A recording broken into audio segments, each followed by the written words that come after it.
Hey, thanks for tuning into Garden Hands. This is going to be a video following up on propagating dahlias. So about 2 months ago, I took out some of my dahlia tubers that I overwintered.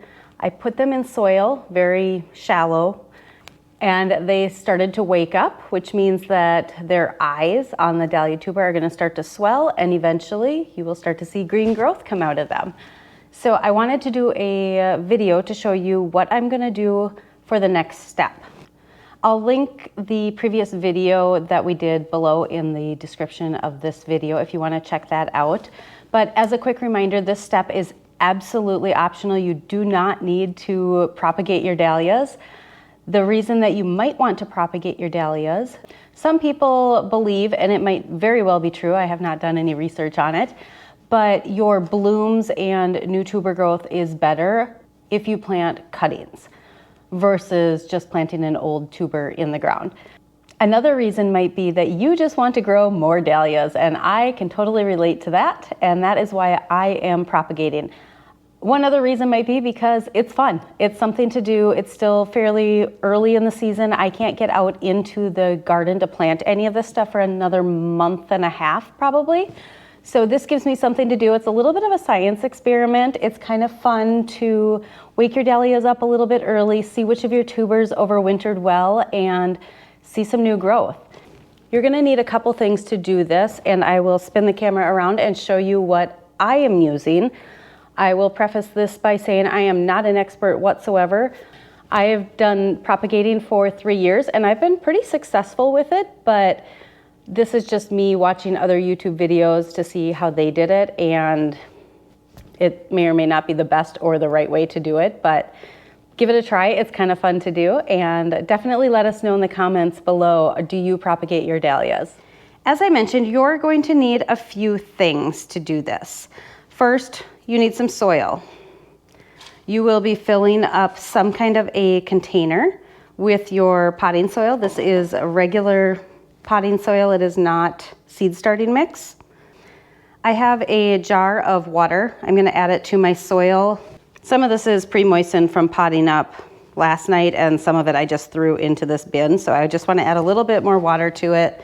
I prefer to have my soil pre-moistened when I start seeds or pot up. That's just my preference. You can do it after, totally fine.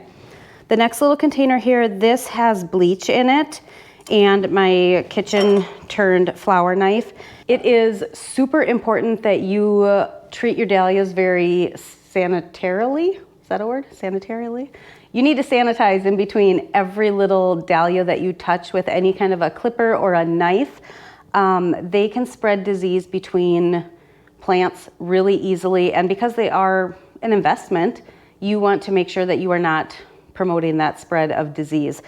So I will sanitize my cutting utensils in between each variety that I am propagating. And during the growing season, when I am cutting flowers for bouquets, I will sanitize in between cutting each variety as well.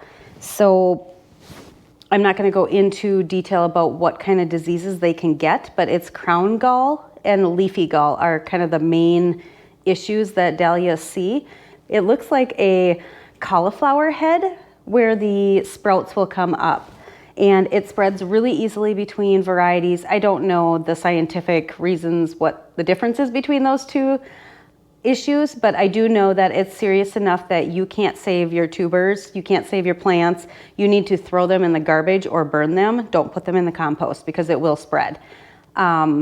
And you would want to go as far as digging some of the soil out around the varieties that were affected, because it can stay in the soil and affect them the next years.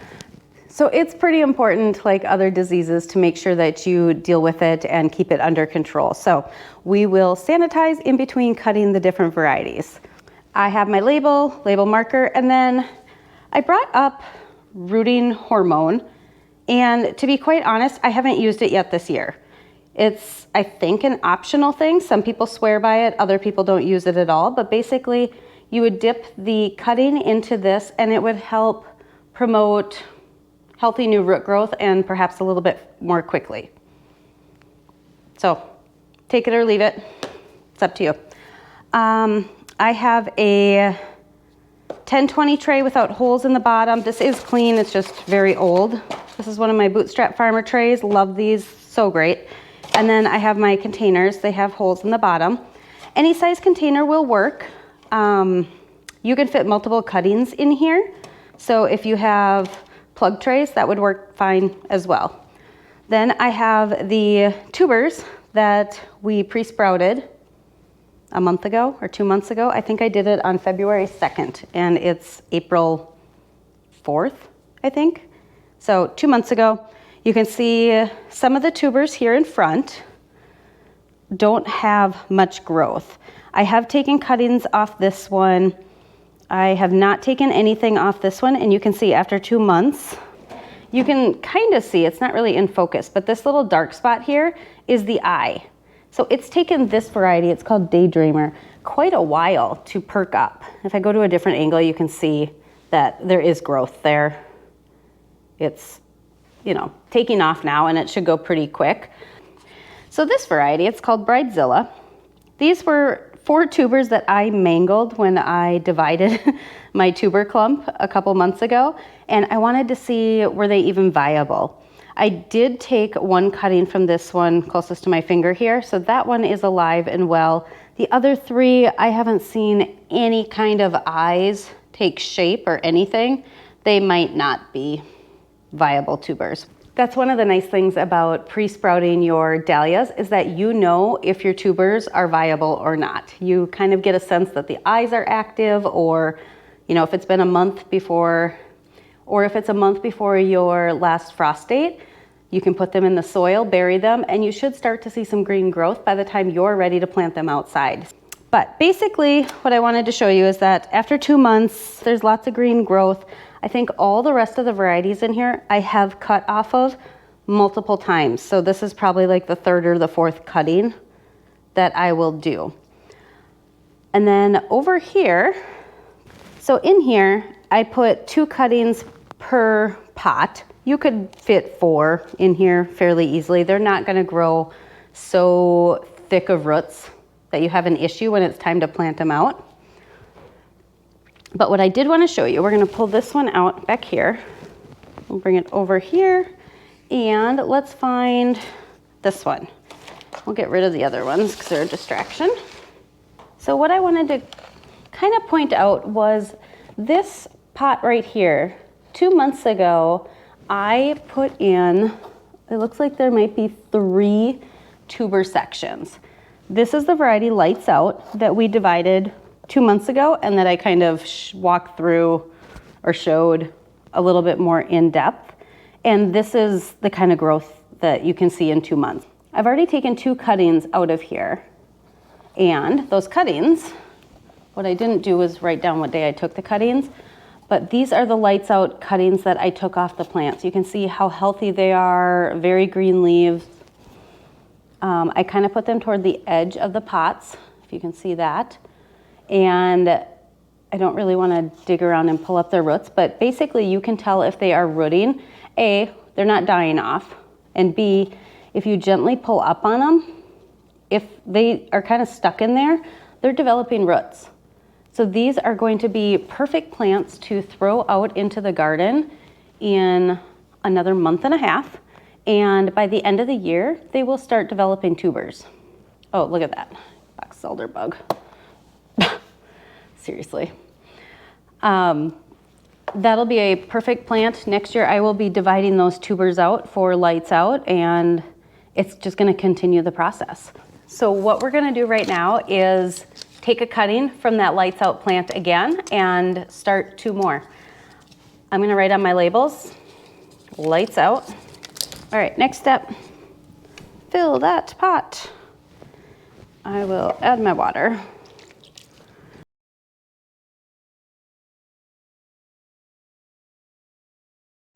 All right, I'm gonna fill all my pots up so I can just kind of do an assembly line here.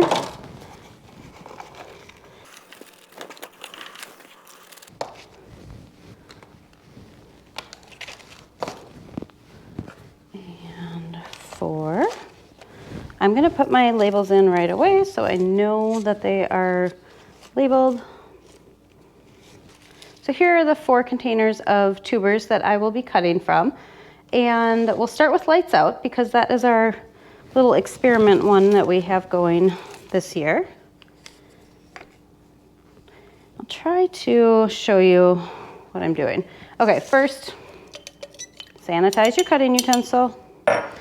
Second is you're going to assess where you're gonna make your cuttings. This plant is too big. To be quite honest, I should have cut this 2 weeks ago. Schedules and remembering to do it kind of made it so that it got a little bit too big. So I would say on this little one, this is about a 2.5, 3 inch tall sprout or growth. That's perfect. That's more of an ideal size. It's still growing, it's very young and tender. This one is a monster. So we'll see if it works or if it's so large that we're gonna have an issue. What I'm going to do, I will try to zoom you in. You are looking to make your cut right at the base of the growth where it connects to the tuber.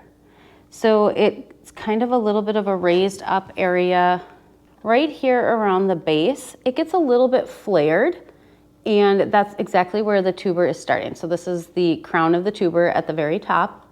And we just want to cut kind of around that collar. A few of the Dahlia propagators that I have watched on YouTube try to get a little bit of the tuber with it, just a teeny tiny little thinly sliced almond size amount of it. And they say that it helps with the growth process. Some others just cut right at the base of this growth and call that good. So somewhere in between is what you're aiming for. There are 2 different ways that I have seen people remove the growth. One is with some kind of a utensil like a knife or a snips. The other is with their fingers and they just pinch it off. We'll do the knife one first just so I can show you. So here's the bottom of the growth and here is the tuber. It's a little wiggly in there, that's why I'm having trouble with this. So all you're gonna do is just, this is very awkward to hold it like this. Ugh. And hopefully you can kind of see what we're getting at here. Oops, I'm gonna move the camera, I'm gonna move the plant. There we go, I'm just about to slice my finger off. So here is the end that I cut from the tuber. The camera's probably not focusing very well, but I did cut a little bit extra. You can kind of see back here. A little bit of the tuber is with it, and that should help with the growth process of the roots. What I'm going to do is remove the bottom leaves. So we want enough leaves that this plant will continue to grow, but we want to remove all of the extra leaves. So we're not sending energy trying to keep these leaves alive and looking good. We want the energy to go into forming new roots. So we'll start by removing the bottom 2 leaves. Come off. Okay. I'm going to rotate it so we can see that we still have quite a few large leaves. And this is why I said this plant is entirely too large, but it still might work. So I'm going to remove both of these 2 leaves.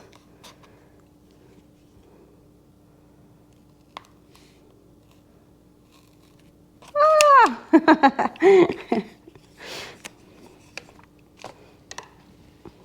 Trying to work on tiny little things is not working for me here. Okay.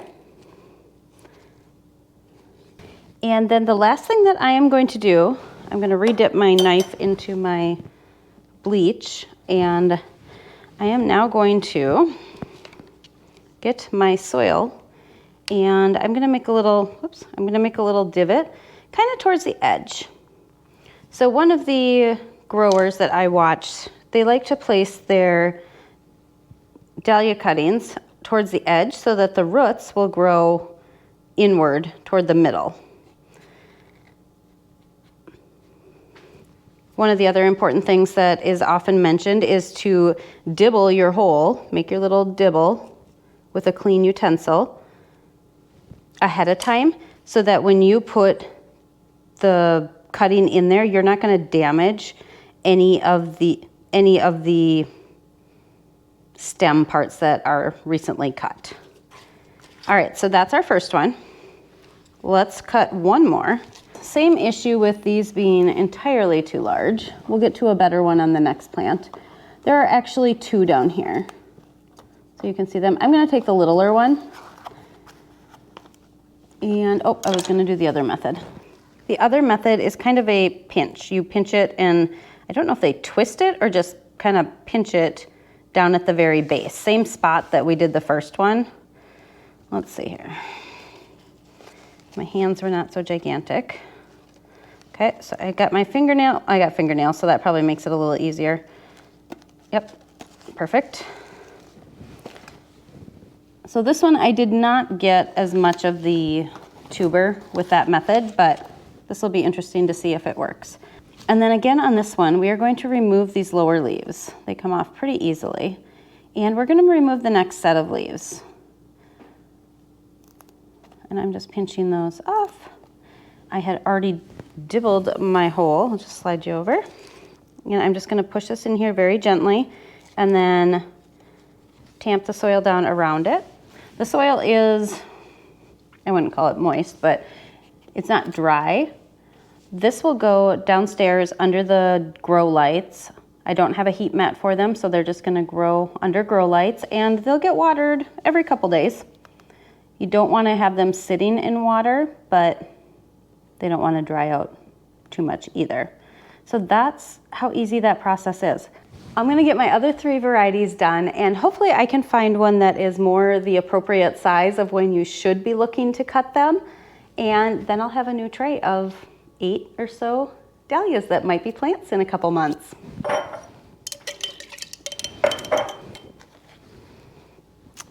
All right, this variety is Isabel, really cute little purple flower. This is the one that is much more the appropriate size. It's about 2 to 3 inches. So I'm going to use my kitchen knife and cut it right at the base. I kind of like the knife method better. It does take 10 seconds longer to do it, but I feel like my cut is a little more clean. All right, so I'm going to remove the bottom set of leaves. These open wounds where I'm removing the leaves are actually gonna help promote root growth there as well. And then I've got plenty of leaves up at the top, so I will remove the next set down. And I will show you one other thing that I've read or learned or watched. If you still feel like you have plenty of leaf compared to how large, if you feel like you have plenty of leaf compared to how large of a plant you still have, you can cut these leaves in half. So I'm just going to snip off the 2 of the largest leaf. You can even cut the leaves right in half. That way the plant is sending up half as much energy to support that leaf growth, and it's gonna focus more on developing roots. All right, into the corner you go. Tamp it down just a little bit. And then that's the only Isabel I have. I think it was Triple Wren Farms. They are a huge seller of dahlias. One thing I wanted to mention is that I think it was Triple Wren Farms. They're a huge grower and supplier of dahlias. Somebody had asked them how many cuttings do they take from their tubers, and can they reuse this tuber in the ground this year? So I think, and if I have the wrong company, I apologize, but I think they had said like 10 cuttings from each tuber is about what they do. And then for home growing, yeah, absolutely. You could try putting this tuber that produced 10 cuttings out into your garden, and it may or may not grow, but they don't reuse this one. I think that's what they said. So they eke as much out of this one as they can possibly get, and then they get rid of that one. My goal is, I'm keeping track of how many I take from each container, and I'm not gonna get anywhere near 10, so I will plant these out and fully expect that they will grow beautiful dahlia plants this year.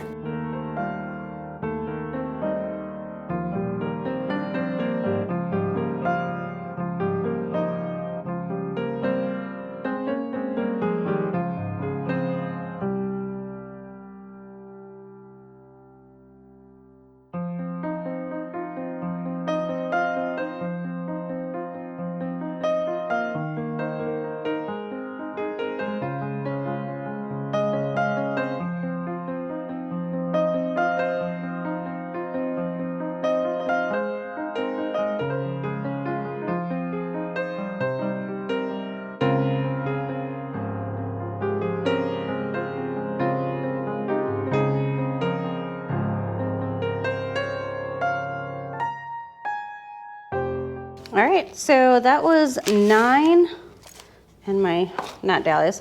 So that was 9 cuttings that I took today from 4 varieties. And this is what they'll look like in about a month. And they're absolutely beautiful. They all look really healthy. And I'm excited to see them out in the garden. I'll be curious to see how your propagating goes. Definitely let me know in the comments if you had a successful year or what varieties you are propagating. Super excited. Always love hearing about new dahlia varieties. So good luck. Let us know how it goes, and hopefully you are able to get out in the garden today or sometime soon. Thanks so much for watching. Bye.